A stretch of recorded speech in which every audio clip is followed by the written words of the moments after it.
నాయన మీ ముందు తలదించి ఈరోజు జీవం కలిగిన సంఘము మీ ఎదుట తలదించి అడుగుతూ ఉండగా, దేవా మాతో మాట్లాడండి, మీ సన్నిధి కాంతి మా మీద ప్రసరింప చేయండి, మీ సన్నిధాన వర్తనులుగా మేము ఉండడానికి మమ్మల్ని బలోపేతం చేయమని, మమ్మల్ని ఆత్మానుసారమైన స్థితిలో నడిపింప చేయమని కోరుకుంటూ, త్వరలో మా కొరకు రానయ్యన్న మా ప్రియ రక్షకుడైన యేసుక్రీస్తు ప్రభువారి పేరట ఈ ప్రార్థన మనవులు అడుగుచున్నాం తండ్రి, ఆమేన్. అందరికీ మరొక్కసారి నా నిండు వందనాలు. నేను వచ్చి నెల అయిందండి మీ దగ్గరికి. మంచిది. సరే, ఈలోపు స్త్రీల కూడికలకు సంబంధించి స్త్రీల క్లాసెస్ లైవ్ ప్రోగ్రామ్స్ ఎంతమంది చూస్తున్నారు రెగ్యులర్గా? 1, 2. మిగతా వాళ్ళు ఎవరికి తెలీదా? కాంతికళ అఫీషియల్ అనే ఛానల్లో ప్రతి శుక్రవారం స్త్రీలకు సంబంధించిన ప్రోగ్రాం వస్తుంది. ఇక్కడ నుంచి కొంతమంది అక్కలు వస్తారుంటారు, అక్కడికి జాయిన్ అవుతుంటారు. మన చెల్లెమ్మ రాణి వీళ్ళందరూ, లక్ష్మి వీళ్ళందరూ వచ్చి జాయిన్ అయ్యేవారు. అక్క విమలక్క ఇప్పటికీ కూడా నిడదవోలు నుంచి ఆవిడొచ్చి మాతో పాటు ప్రార్థనలో ఏకీవిస్తూ ఉంటారు. అంటే ఎందుకు ఈ విషయాలు చెప్తున్నానంటే, స్త్రీలముగా మనము సమాజముగా కూడుట మానవద్దు, పురుషులకు కూడా. అయితే నేను ఈ మాట ఎందుకు చెప్తున్నానంటే, దయచేసి చెబుతున్న ప్రతి పాఠాన్ని నేను ఆ పాఠం చివర కొన్ని టాస్కులు కూడా ఇస్తున్నాను. బైబిల్లో ఉన్న కొన్ని సంగతులను మనకు మనమే అర్థం చేసుకోవడానికి, కొన్ని వచనాలు వెతకటానికి టాస్కులు చాలా బాగా ఉపయోగపడుతున్నాయని ఇక్కడ ఉన్న వాళ్ళు, వచ్చిన వాళ్ళే చెప్తున్నారు. అవునా కదా? అనుభవపూర్వకంగా చెప్తున్నారు. కాబట్టి మీరు కూడా ఆ ఛాన్స్ని మిస్ చేసుకోవద్దు అనేది మీ సహోదరిగా నా విన్నపం. ఓకే? ఎందుకంటే ఈ భూమి మీద సామంతులైన, సామాన్యులైన, ధనవంతులైన, లేదంటే గొప్ప పేరు ప్రఖ్యాతులు చెందిన వాళ్ళైనా, ఏ పేరు ప్రఖ్యాతులు లేనోళ్ళైనా, ఎవరైనా మరణించి ఈ లోకాన్ని విడిచిపెట్టేసి వెళ్ళిపోవాల్సిందే. గొప్ప జ్ఞానం కలిగిన అద్భుతమైన వ్యక్తులు, శాస్త్రవేత్తలు కూడా ఈ లోకంలో ఉండిపోలేదు. ఐన్స్టీన్ తెలుసా మీలో ఎవరికైనా? ఐన్స్టీన్ తెలుసా? ఐన్స్టీన్ అనగానే మనకి ఏం గుర్తొస్తుంది? ఏమండి కూర్చోబెట్టి సైన్స్ క్లాస్లో అడుగుతున్నారంటారా? E=mc² తెలుసా? E=mc² అనేది కనిపెట్టాడు. ఇంకా అబ్బో చాలా గొప్ప గొప్ప ఆవిష్కరణలు చేశాడు. మ్యాథ్స్లో అసలు ఆయన గురించి భలే చెప్పుకుంటారు. ఫిజిక్స్లో అసలు ఐన్స్టీన్ పాత్ర చాలా గొప్పదని చెప్పుకుంటారు కదా. ఈ ఐన్స్టీన్ చనిపోయిన తర్వాత ఆయన మెదడు మీద అనేకమైన పరిశోధనలు జరిగాయి. ఆయన మెదడు ఇంకొకరికి ఎవరికైనా పెడదామని చాలామంది క్యూలో నించున్నారట. అంత పిచ్చి ఐన్స్టీన్ జ్ఞానం అంటే. అంత గొప్పవాడు ఐన్స్టీన్. చనిపోయి వెళ్ళిపోయాడు. ఆయన చేసిన పని మిగిలిపోయింది. బట్ ఇప్పుడు ఆయనకు సంబంధించిన విషయాలు ఎక్కువగా జనాల్లో తిరుగుతున్నాయి ఏమన్నా? లేడు. ఆయన మర్చిపోయారు చాలా వరకు. ఎప్పుడు గుర్తొస్తాడు? ఇదికి ఇప్పుడు నేను గుర్తు చేశాను కాబట్టి మీకు గుర్తొచ్చాడు. అలాగే నాలో ఉంటారు ఎవరో గుర్తు చేస్తే గుర్తొస్తాడు. స్టూడెంట్స్కి అయితే బొత్తిగా తలనొప్పి. ఒక్కసారి పుస్తకాలు వదిలేసాం అనుకోండి, వాటికి విడాకులు ఇచ్చినట్టు ఫీల్ అవుతారు. మళ్ళీ అందులో సంగతులు చదవాలన్నా, గుర్తు చేయాలన్నా వద్దు అంటారు. రీసెంట్గా మా ఫ్రెండ్ ఒక అమ్మాయి కలిసింది. 10th ఇంటర్లో చదువుకున్నాం. వాళ్ళ చుట్టాల అమ్మాయి నా మెసేజెస్ బాగా చూస్తుందట. నన్ను ఫోన్ చేసి, మా తోటికోడలు వాళ్ళ కూతురు వచ్చినప్పుడు నేను మాట్లాడతాను, నువ్వు మా ఫ్రెండ్ అది ఇది అని గొప్పలు చెప్పుకున్నాను, నేను ఫోన్ చేసినప్పుడు నువ్వు ఎత్తాలి అని నాతో డీల్ కుదుర్చుకుంది. అయ్యో పర్లేదు ఫోన్ చేయన్నా. వచ్చి కలిసింది ఇంటికి వచ్చి. అప్పుడు నన్ను అడుగుతుంది అనమాట, అప్పుడు పుస్తకాలే నీకు ఇంటి నిండా, ఇప్పుడు పుస్తకాలే నీకు బోర్ అనిపించదా అని అడుగుతుంది. అప్పుడు నేను 2-3 పుస్తకాలు తీసి తనకు ఉపయోగపడే విషయాలు కొన్ని చెప్తుంటే 2 చేతుల దగ్గర పెట్టి, నమస్కారం కాంతి, నన్ను వదిలే. ఆ పుస్తకాలంటే నాకు చాలా చిరాకంట. నాకు నవ్వాలో అడవాలో అర్థం కాలేదు. అరే నీ జీవితానికి మేలుకరంగా కొన్ని విషయాలు ఉంటాయమ్మా, ఇందులో పట్టుకెళ్ళి చదువుకోవే అంటే, ఏమైనా చెప్పు, నువ్వు చెప్తే నేను 1 గంట వింటాను, 2 గంటలు వింటాను, నాకు పుస్తకాలు ఇచ్చి మాత్రం చదువుకోవద్దు అని చెప్పంటే నేను ఎలా అర్థం చేసుకోవాలి నిన్ను ఇంకా అనుకున్నా. అంటే అప్పటికిప్పటికి అమ్మ ఏమీ మారలేదు. అప్పుడు కూడా అంతే, నేను లైబ్రరీకి వెళ్దాం అనేదాన్ని. వాళ్ళు ఎవ్వరు నా మీద అసలు ఒక్క పాజిటివ్ వైబ్తో కూడా నన్ను చూసేవారు కాదు. అంటే ఒక వ్యక్తికి జ్ఞానం నేర్చుకోవడం అనేది కష్టం, ఒక వ్యక్తికి మహా ఇష్టం. బట్ ఆ జ్ఞానమైన భూమి మీద నిలబడిపోద్దా అంటే ఉండదు. ఐన్స్టీన్ చచ్చిపోయి వెళ్ళిపోయాడండి. ఇంకా న్యూటన్ యాపిల్ పండు కిందకెందుకు పడింది, పైకి వెళ్ళాలి కదా. ఈ ఆలోచనలోంచి వచ్చింది ఆయనకి. గ్రావిటీ అనేదాన్ని కనిపెట్టాడు. అబ్బో చాలా గొప్ప గొప్ప జ్ఞానవంతమైన సూత్రాలను కనిపెట్టేసి సమాజానికి ఎంతో మేలు చేశాడు. చదువుకునే పిల్లలకి బాగా అర్థమవుతాయి. అవునా? అయితే వాళ్ళందరూ చనిపోయి వెళ్ళిపోయినప్పటికీ వాళ్ళు దేని నుంచి పరిశోధన చేసి సమాజానికి మేలు చేశారండి? దేని నుంచి చేశారు? ప్రకృతి నుంచే చేశారు. ఇప్పుడు 100 ఏళ్ల క్రితం ఒక శాస్త్రవేత్త పరిశోధన చేసిన, 100 ఏళ్ల తర్వాత శాస్త్రవేత్త పరిశోధన చేసిన మెటీరియల్ ఎక్కడుంది? ప్రకృతిలోనే ఉంది. నువ్వు 100 ఏళ్ల తర్వాత చేసుకుంటావో 200 ఏళ్ల తర్వాత చేసుకుంటావో, మొత్తం మీద ఎక్సలెంట్గా బిహేవ్ చేయి అని దేవుడు ఎవరికి ఆజ్ఞాపించాడు? ఎస్, చాలామంది శాస్త్రవేత్తలను చిన్న చూపు చూస్తారు. కానీ దేవుడు ఆ జ్ఞానం ఇచ్చి ప్రకృతిలో ఇన్ని వనరులు పెట్టకపోతే శాస్త్రవేత్తలకేంటి? అవి కనిపెడితే వాడుకుంటున్న మనకు కూడా దిక్కులేదు. ఈరోజు నా చేతిలో ఉన్న మైక్ దగ్గర నుంచి మీరు వాడేటటువంటి సెల్ ఫోన్స్, ఇంట్లో ఉన్న ప్రతి ఎలక్ట్రానిక్ వస్తువు, మార్కెట్లో లభ్యమవుతున్న ప్రతి ఎలక్ట్రానిక్ వస్తువు, ఏదైనా చిన్న పెద్ద అన్నీ చూడండి, దాని వెనక ఎంతోమంది శాస్త్రవేత్తల నిరంతర కృషి ఉంది. వాళ్ళు ఏం చేసేవారంట తెలుసా? ఒకరిద్దరు శాస్త్రవేత్తల గురించి చదివినప్పుడు నాకు ఆశ్చర్యం అనిపించింది. నెలల తరబడి ఒకే గదిలో ఉండిపోయి పరిశోధనలు చేసేవారట. గడ్డాలు పెరిగిపోయి పిచ్చోళ్ళలాగా అయిపోయి, బట్టలు సరిగ్గా వేసుకున్నామో లేదో కూడా తెలియక, టైంకి ఏ తిండి తినాలో అర్థం కాక, ఏదో అలా తినేస్తాంలే వెళ్ళిపోద్ది జీవితం అన్నట్టు అలా గడిపేసి మొత్తానికి కనిపెడతారు చూసారా వాళ్ళు అనుకున్న విషయం.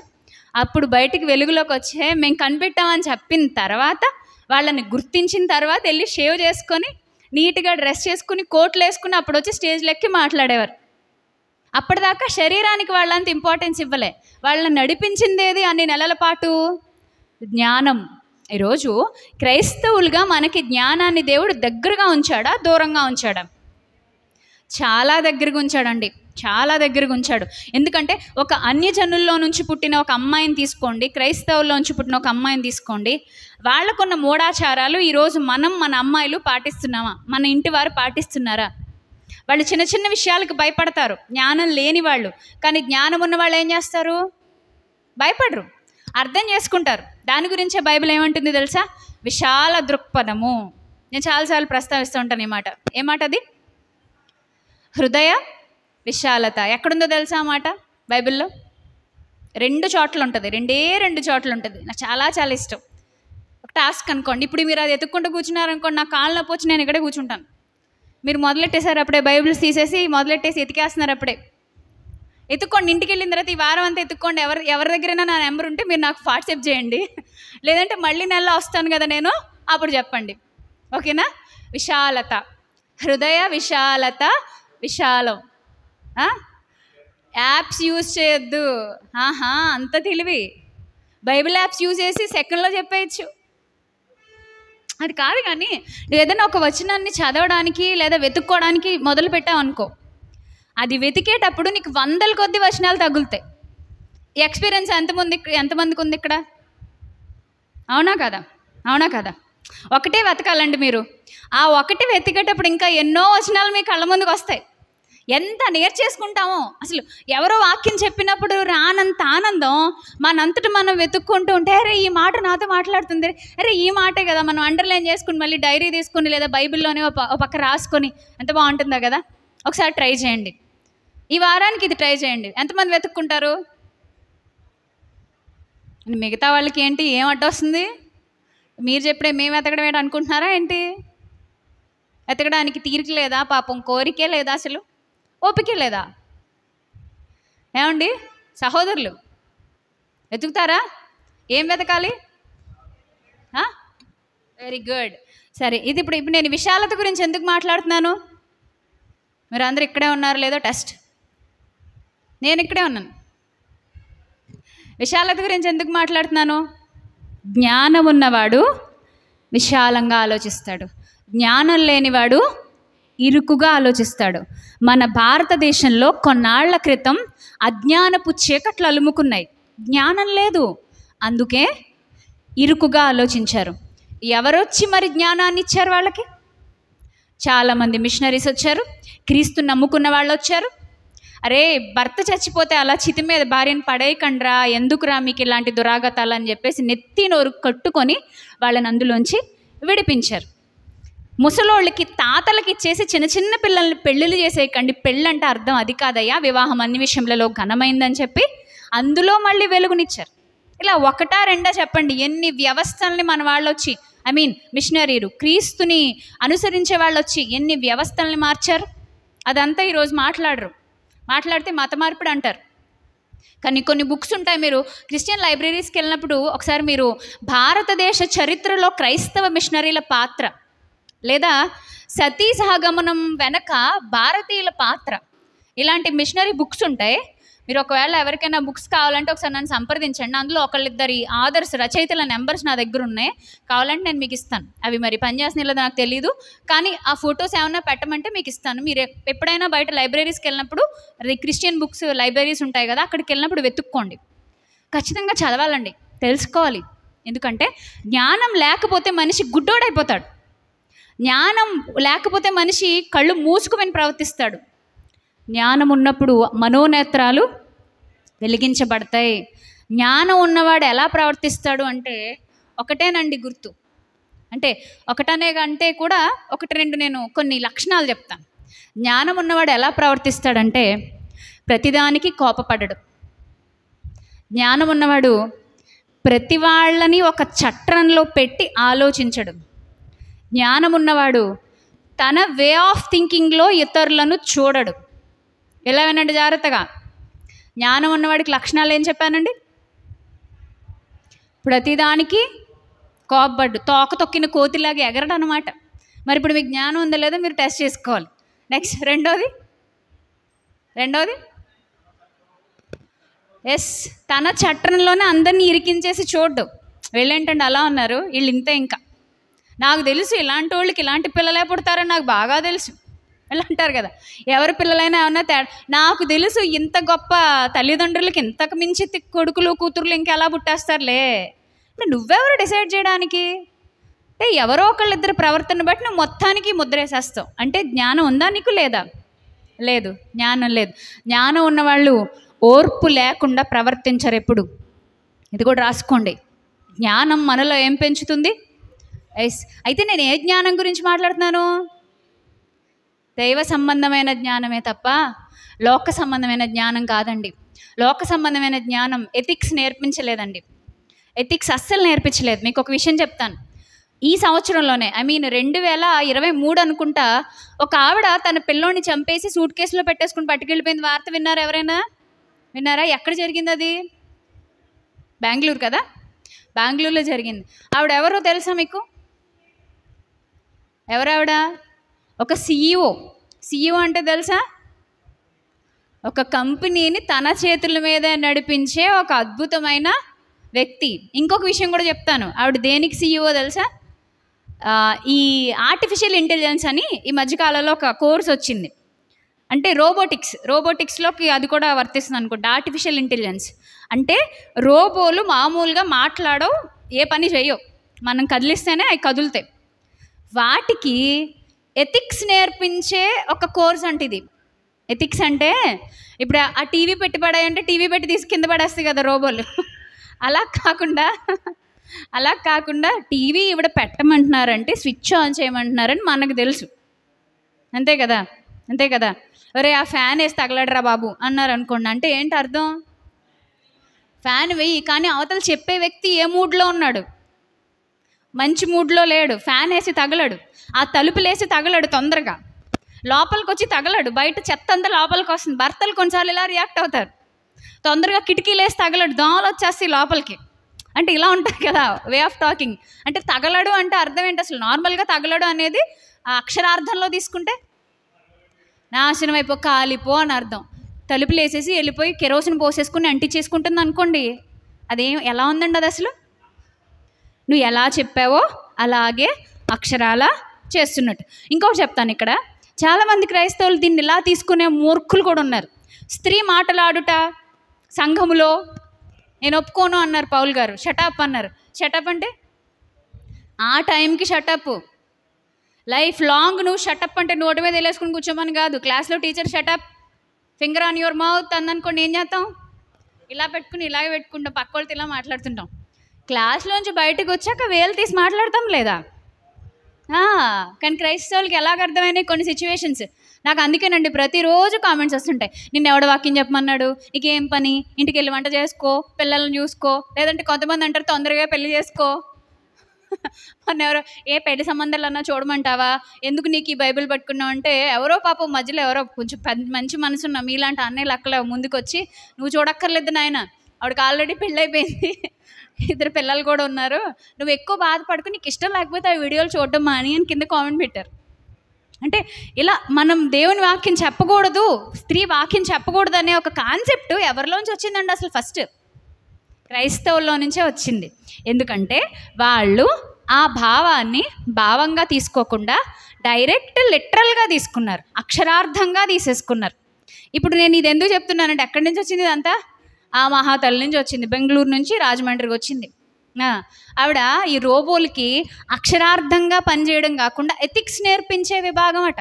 ఎథిక్స్ అంటే తెలుసా అండి మీకు? ఎథిక్స్ అంటే అర్థం ఏంటి మన భాషలో, తెలుగులో? విలువలు. ఎథిక్స్ అంటే విలువలు. అంటే బాబు రోబోని ఆ కాఫీ తెచ్చిన మొహాన్ని పడే అంటే తీసుకొచ్చి ఇలా పడేసింది అనుకోండి, రోబో చచ్చి ఊరుకుంటాడు మొహం కాలిపోయి. కాబట్టి ఈ రోబోకి ఏం తెలియాలి? ఓ మా ఓనర్ గారు కోపంగా ఉన్నారా, కాబట్టి తీసుకెళ్ళి కాఫీ అక్కడే పెట్టేద్దాం. అది దానికి ఏం నేర్పించారు తయారీదారుడు? ఎథిక్స్.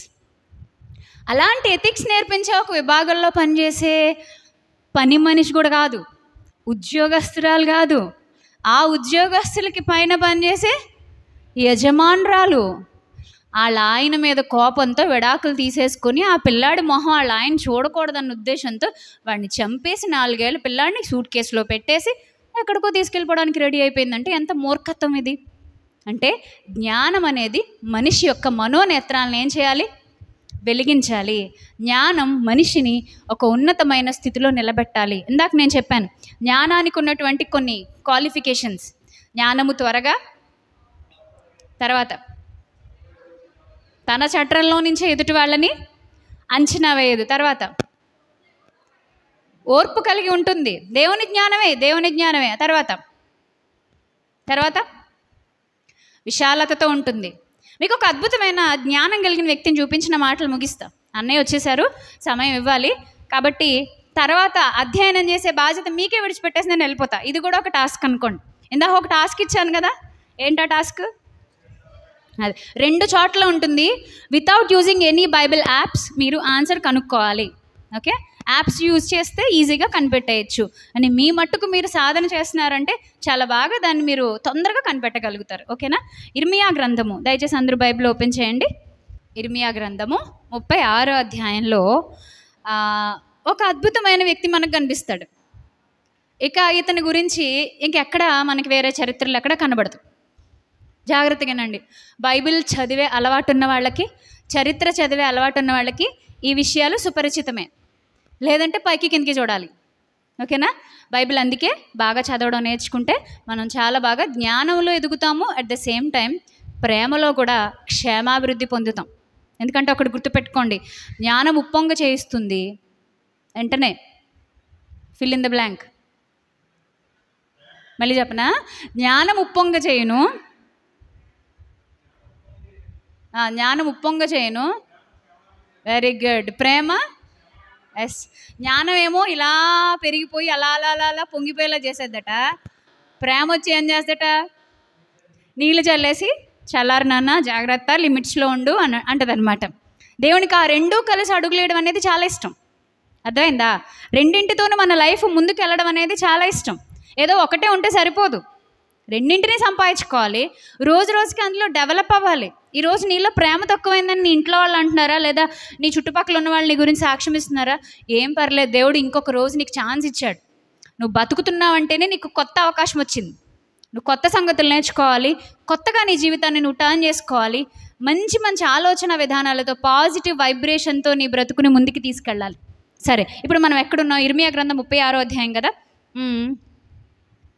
మొదటి నుంచి చూడండి. యూదా రాజైన యోషియా కుమారుడు యెహోయాకీము 4వ సంవత్సరమున యెహోవా వాక్కు ఇర్మియాకు ప్రత్యక్షం ఇలాగ సెలవిచ్చెను, నీవు పుస్తకపు చుట్ట తీసుకున్న నీతో మాట్లాడిన దినం మొదలుకొని, అనగా యోషియా కాలం మొదలుకొని నేటి వరకు ఇశ్రాయేలు వారిని, యోధా వారిని గూర్చిని, సమస్త జనములను గూర్చిన నీతో పలికిన మాటలన్నిటినీ దానిలో రాయము.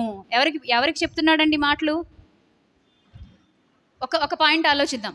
ఇక్కడ ఇర్మియా కానీ అలాగే మరొక వ్యక్తి అన్నాను కదా నేను, ఆ వ్యక్తిని నేను చూపిస్తాను. 4వ వచనం నుంచి. ఇర్మియా నేరియా కుమారుడైన బారూకును పిలువనంపగా అతడు యెహోవా ఇర్మియాతో చెప్పిన మాటలన్నిటినీ ఇర్మియా నోటి మాటలను బట్టి ఆ పుస్తకంలో వ్రాసెను. ఎవరు? బారూకు. ఇర్మియా రాసుకోలేడా? ఇర్మియాకి అసిస్టెంట్ అయినా ఇతనికి మనం ఒకవేళ ఏదైనా ఒక మంచి సర్టిఫికెట్ ఇవ్వాలంటే బారూకుకి ఏమి ఇవ్వచ్చు? అంతకుముందు ఎవరైనా చదివిన వాళ్ళు ఉంటే చెప్పండి. బారూకుకి ఏమన్నా ఒకవేళ సర్టిఫికెట్ ఇవ్వాలి అంటే బైబిల్ ప్రకారంగా మనం అతన్ని ఏమని పిలుచుకోవచ్చు? లేఖికుడైన స్నేహితుడైన బారూక్. ఇర్మియాకి ఆయన మంచి ఫ్రెండ్, లేఖికుడు, రాసేవాడు. అంటే ఒక మంచి ఉన్నతమైన స్థానంలో ఉన్నాడు. అయితే దానిని కూడా హితమైన విషయాలకి వాడుకున్నాడు, ప్రజల హితం కోసమే వాడుకున్నాడు. ఇర్మియాకి మంచి స్నేహితుడిగా, ప్రాణప్రదమైన స్నేహితుడిగా తన ప్రతి పరిస్థితుల్లోనూ తోడున్నాడు. దూరంగా జరిగిపోలేదు. అది గుర్తుపెట్టుకోండి, దూరంగా జరిగిపోలేదు. ప్రతి పరిస్థితుల్లోనూ ఇర్మియాకి తోడున్నాడు. ఏం జరిగింది? కిందకి చదవండి.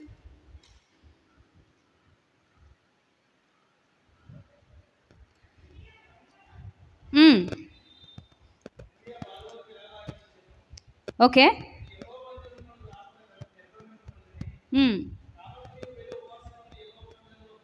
7వ వచనం అండి. ఒకవేళ వారి విన్నపములు యెహోవా దృష్టికి అనుకూలమగునేమో, ఒకవేళ వారు తమ చెడు మార్గము విడుతురేమో, నిజముగా ఈ ప్రజల మీదకి ఉగ్రత మహాకోపము వచ్చునని యెహోవా ప్రకటించి ఉన్నాడు. యెహోవా ప్రకటన చేశాడు. ప్రకటన తీసుకెళ్లే బాధ్యత ఎవరి మీద పెట్టాడు? ఇక్కడ ఇర్మియా మీద పెట్టాడు. జాగ్రత్తగా వినండి. యెహోవా ప్రకటన చేస్తున్నాడు, ప్రకటన మోసుకెళ్లే బాధ్యత ఎవరి మీద పెట్టాడు? ఇర్మియా మీద పెట్టాడు. ఇప్పుడు ఇర్మియా బాధ్యతలో షేర్ ఎవరు తీసుకున్నారు? పాలిభాగము మంచి పదార్థముల యందు పాలిచ్చువారై ఉండవలని మీరు అన్నాడా? ఇప్పుడు ఇర్మియా ఎవరికి పాలిచ్చాడు? పాలంటే మిల్క్ కాదు, పాట్. ఎవరికి పాట్ ఇచ్చాడు? మంచి పాట ఎవరికి ఇచ్చాడు? బారూకుకి ఇచ్చాడు. బారూకు తీసుకున్న ఆ విలువైన డెసిషన్ పెద్దగా కష్టం లేదేమో అని అనిపించవచ్చు మీకు చదువుతుంటే. ఒక మాట వినండి. ఇలాగా ఆ కాలంలో, చరిత్ర కాలంలో నీతి కొరకు, న్యాయం కొరకు నిలబడ్డం అంటే చచ్చిపోవడానికి సిద్ధంగా ఉండడం, చచ్చిపోవడానికి సిద్ధమైపోవడమే. సులువైన జీవితం ఏం కాదండి వాళ్ళకి. కానీ వాళ్ళు ఎందుకు దాన్ని ఎంచుకున్నారు? నా మట్టుకైతే బ్రతుకుట క్రీస్తు. అది పూర్వకాలపు భక్తులలో కూడా నరాల్లోనే ఉంది. For me to live for Christ and to die for Christ. ఈ నినాదం చాలా కంట్రీస్లో, పెద్ద పెద్ద యూనివర్సిటీలో పైన పెట్టుకుంటారంట, క్రిస్టియన్ యూనివర్సిటీస్లో. అది వాళ్ళలో ఎంత స్ఫూర్తి రగిలిస్తుందంటే, అవసరమైతే ఈ క్షణమే నువ్వు చచ్చిపోవాలి అనుకుంటే ప్రభు కోసం నువ్వు చావాలి అనే ఒక అద్భుతమైన స్ఫూర్తిని వాళ్ళలో రగిలిస్తుంది. అది పూర్వకాలం నుంచి వీళ్ళలో ఉంది, భక్తుల్లో ఉంది. అందుకే బారూకు యొక్క ధైర్యాన్ని ఒకసారి చూద్దాం. చూడండి 8వ వచనం. ప్రవక్త అయిన ఇర్మియా తనకు ఆజ్ఞ ఇచ్చినట్లు నేరియా కుమారుడైన బారూకు గ్రంథం చేత పట్టుకుని యెహోవా మాటలన్నింటినీ ఎక్కడ చదివి వినిపించెను? ఎక్కడ చదివి వినిపించెను? చదివి వినిపించినప్పుడు అందరికీ నచ్చుతాయా? ఒక సేవకుడు లేచి వాక్యం చెప్తుంటే అందరికీ నచ్చుతున్నాడా? ఎంతమంది బ్యాడ్ కామెంట్స్ పెడతారండి కింద? ఎంతమంది చెత్తగా మాట్లాడతారండి కింద? ఎంతమంది ఆయనతో పాటు ఇంట్లో వాళ్ళని కూడా తిడతారండి? ఎంతమంది మాకు పూలదండలు వేస్తారండి? ఎంతమంది రాళ్ల దెబ్బలు వేస్తారు? మాటలు శారీరక దాడి కాకపోవచ్చు ఇది, కానీ కనిపించని మానసిక దాడి. అది మనం తీసుకుంటే అది భయంకరమైన దాడి. నెగిటివిటీ అనేది తీసుకోకుండా ఉంటే మంచిది, కానీ చాలాసార్లు మనం తీసుకుంటాం కదా. అలా తీసుకోకుండా కాపాడేది దేవుడే. కానీ ఇక్కడ బారూకు తీసుకున్నటువంటి నిర్ణయం చాలా సాహసోపేతమైన నిర్ణయం. 3 లైన మాట వినని వాళ్ళ మధ్య నించుని దేవుని నామాన్ని ప్రకటన చేయడం. ఆ తర్వాత బారూకు జీవితంలో చాలా చాలా జరిగాయి. మీరు తర్వాత పేజీలో చూస్తే, అంటే 10వ వచనం, బారూకు యెహోవా మందిరములో వినిపించాడట. పైన 8వ వచనంలో ఎక్కడ వినిపించాడో ఇక్కడ లొకేషన్స్ ఇచ్చాడు. మీరు ఆ లొకేషన్స్ నోట్ చేసుకోండి. ప్లేసెస్ ఇచ్చాడు. 8వ వచనము, 10వ వచనము. అది అయిపోయిన తర్వాత మళ్ళీ ఊరుకోలేదు, డైరెక్ట్ రాజు దగ్గరికి వెళ్ళిపోయాడు. ఇప్పుడు నేను రెఫరెన్సెస్ అన్నీ చూపించలేను, సమయం లేదు. ఆ రెఫరెన్సెస్ మీరు ఖచ్చితంగా వెతుక్కుని చదువుకోవాల్సిన వాళ్ళై ఉన్నారు. డైరెక్ట్ రాజు దగ్గరికి వెళ్తే రాజు చక్కగా హ్యాపీగా కూర్చొని హాయిగా సేద తీరుతున్నాడట. తన ముందు ఒక కుంపటి మండుతూ ఉంది. వెంటనే ఏం చేశాడు బారూకు, అయ్యా మీరు బతుకులు మార్చుకోండి లేదంటే నష్టపోతారని చెప్పినప్పుడు బారూకు మాటలకి ఒప్పక ఆ పుస్తకాన్ని తీసుకొని చాకుతో మధ్యకు కోసి ఆ పుస్తకాన్ని తన ముందున్నటువంటి కుంపట్లో వేసేసాడు. ఇప్పుడు పుస్తకాన్ని వేసినోడు బారూకు నేడా? ఆలోచించండి. పుస్తకాన్ని కుంపట్లో వేసినోడికి బారూకుని కుంపట్లో వేయడం పెద్ద సమస్య అంటే భయంకరమైన పరిస్థితేగా. కానీ ఒక సీక్రెట్ ఉందండి. 26వ వచనం, నేను ఇదే మీకు చెప్పాలనుకుంటున్నాను, చెప్పి ముగిస్తాను. 26వ వచనం, లేఖకుడైన బారూకును ప్రవక్త అయిన ఇర్మియాను పట్టుకొనవలనని అరెస్ట్ వారెంట్. ఇదేంటండి ఇది? Arrest warrant. అరెస్ట్ వారెంట్ వచ్చేసినప్పుడు రాజవంశస్థుడగు ఎరహ్మయేలునకు అజ్రియేలు కుమారుడైన షెరాయాకును అబ్దియేలు కుమారుడైన షెలమ్యాకును రాజు ఆజ్ఞాపించాను కానీ, నోట్ దిస్ పాయింట్, అది అలా అండర్లైన్ చేయండి ప్లీజ్. దేవుడు దాచాలి అనుకుంటే ముట్టుకోవడం ఎవరి తరం కాదు. దేవుడే ఒకవేళ వదిలేస్తే ఎవరైనా వాళ్ళని పట్టుకోవచ్చు. అవునా కాదు? దీనికి బెస్ట్ ఎగ్జాంపుల్ ఏలియా జీవితం. కెరీతు వాగు దగ్గర ఏలియాని దాచాడు. ఆ తర్వాత అహాబు రాజు మామగారి రాజ్యంలోకి ఏలియా ఎంటర్ అయ్యాడు. అహాబు రాజు మాంగారి రాజ్యంలోకి ఏలియా ఎంటర్ అయ్యాడు. సారెపతు అంటే చిన్నదేం కాదు. అహాబు మామగారు ఈ యెజబేలు తండ్రి గారి హ్యాండ్ ఓవర్లో ఉన్న రాజ్యం. అందులోకి వెళ్ళడం అంటే మొసలి నోట్లోకి తలపెట్టడమే. అక్కడ కూడా వాళ్ళ చేతికి చిక్కకుండా దేవుడు ఏం చేశారు? దాచారు. కీర్తనల గ్రంథము 32వ కీర్తన. దయచేసి ఈ వారంలో మీరు ఉదయకాలం ఎప్పుడైనా కూర్చొని ధ్యానించండి. మిమ్మల్ని నన్ను దేవుడు ఎన్నిసార్లు అలా దాచిపట్టుకున్నాడో మీకు అర్థం కావాలి. మీ హృదయం దేవుని వైపుకి ఖచ్చితంగా సంపూర్ణంగా తిరగాలి. ఎస్, 32వ అధ్యాయము 7వ వచనం, నా దాగుచోటు నీవే, శ్రమలో నుండి నీవు నన్ను రక్షించదవు, విమోచన గానములతో నీవు నన్ను ఆవరించదవు. కీర్తనల గ్రంథం 61వ కీర్తన. కీర్తనల గ్రంథం 61వ కీర్తన 4వ వచనం.